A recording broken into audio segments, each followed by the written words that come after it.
বিদ্যুৎ ও mobile network বিহীন ফেনীর বেশিরভাগ এলাকা। স্বজনদের খোঁজে কোমর সমান পানি ভেঙে ছুটছেন মানুষ। মানবিক বিপর্যয়ের চূড়ান্ত অবস্থায় ফেনীর মানুষ। ফেনীর পথ থেকে সেই কথাই জানাচ্ছেন সহকর্মী মনির ইসলাম মিন্টু।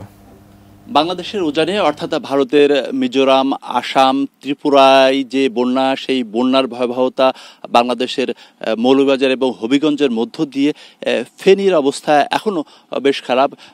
ফেনীর যে নদীগুলো রয়েছে এখনও বিপদসীমার উপর দিয়ে প্রবাহিত হচ্ছে। বিশেষ করে ফেনী সদর, দাগনভূঞা এবং সোনাগাজীর অবস্থা এখনও বেশ খারাপ। গতকালকেও আমরা যারা উদ্ধারকারী দল তাদের অনেকের সাথে কথা বলেছিলাম এবং যারা আটকে পড়ছেন তাদের স্বজনদের সাথে আমাদের কথা হয়েছিল যে তারা বলছেন যে সেই সব এলাকাগুলোতে যে ত্রাণ পৌঁছানো কিংবা তাদেরকে উদ্ধার করে নিয়ে আসা সেটি অনেকটা দুরূহ হয়ে পড়ছে এবং বিভিন্ন জায়গা থেকে নিয়ে আসা হচ্ছে। নৌযানের স্বল্পতা রয়েছে, বিভিন্ন জায়গা থেকে নৌযান নিয়ে আসা হচ্ছে ট্রাকে করে।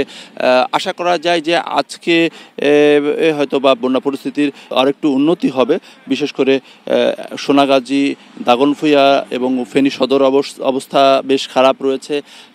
ঢাকা এবং চট্টগ্রাম যে মহাসড়ক, সেই মহাসড়কের 3 দিন ধরে যান চলাচল বন্ধ রয়েছে।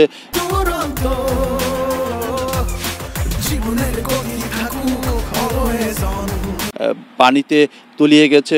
গতকাল পর্যন্ত বুক সমান ছিল, এখন বলা যায় কোমর পর্যন্ত পানি রয়েছে বিভিন্ন সড়কে। এই সড়কটিতে মানুষজন দীর্ঘ পথ পায়ে হেঁটে আসছেন। অনেকেই বলছেন যে তাদের স্বজনদের খোঁজে তারা আসছেন।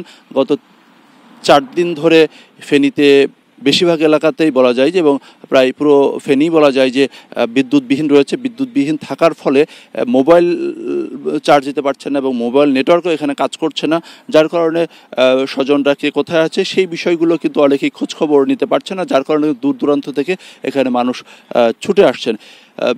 এই উদ্ধার কাজে যেমন বিভিন্ন বাহিনীর সদস্যরা তারা দায়িত্ব পালন করছেন, সেক্ষেত্রে স্বেচ্ছাসেবী যারা রয়েছেন তাদের বলা যায় যে ভূমিকা কিন্তু খুবই প্রশংসনীয়।